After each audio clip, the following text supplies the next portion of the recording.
Bim, hello les bigueux, j'espère que vous allez bien. Tiens, est-ce que tu connais l'histoire des trois frères? On va les appeler Pierre, Paul et Jacques. Ils sortent de leur petite ville de campagne pour aller travailler à la ville. Ils ont été embauchés dans la même compagnie avec le même salaire. Et au bout de 3 ans, il s'avère que le salaire il a changé. Pierre gagne 1 000 euros. Paul gagne 2 000 euros et Jacques gagne 3 000 à 4 000 euros. Là, le père, lorsqu'il entend ça, il décide de descendre dans cette compagnie, aller à la ville et rencontrer le patron pour lui poser des questions. Il a horreur de l'injustice, il n'a pas envie qu'on puisse discriminer l'un de ses fils. Il lui demande, voilà, je comprends pas, mes fils, ils ont été embauchés dans le même travail, ils ont la même fonction.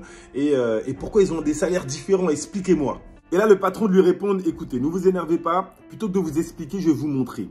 Il appelle déjà Pierre et lui dit, voilà, on a reçu une cargaison qui vient d'Asie. Est-ce que vous pouvez aller à l'aéroport, vérifier et me faire l'inventaire de tout ce qu'il y a dans le cargo? Pas de problème. Au bout de 3 minutes, Pierre revient et lui dit, voilà, j'ai appelé le cargo directement, donc pas besoin de me déplacer. Et apparemment, il y a une commande d'à peu près 1 000 rouleaux de soie. Ok, merci.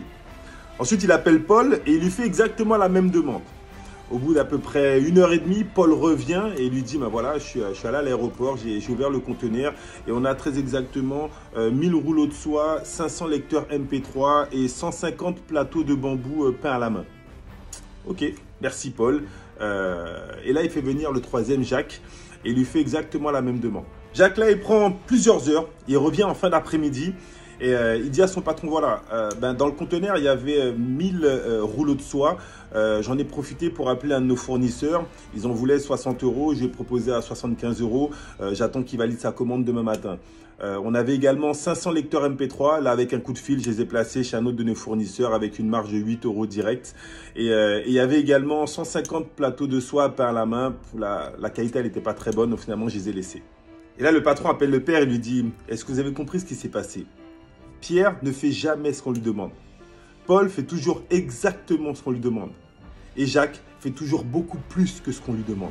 Je ne peux pas les payer au même niveau. Je suis obligé de les payer proportionnellement à leur engagement et à leurs résultats. Comment cette histoire peut t'inspirer?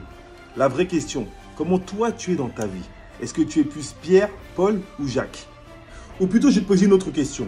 Penses-tu que tu puisses gagner le maximum en faisant le minimum? Lorsqu'on parle de succès durable, si tu penses comme ça, tu risques d'être très déçu.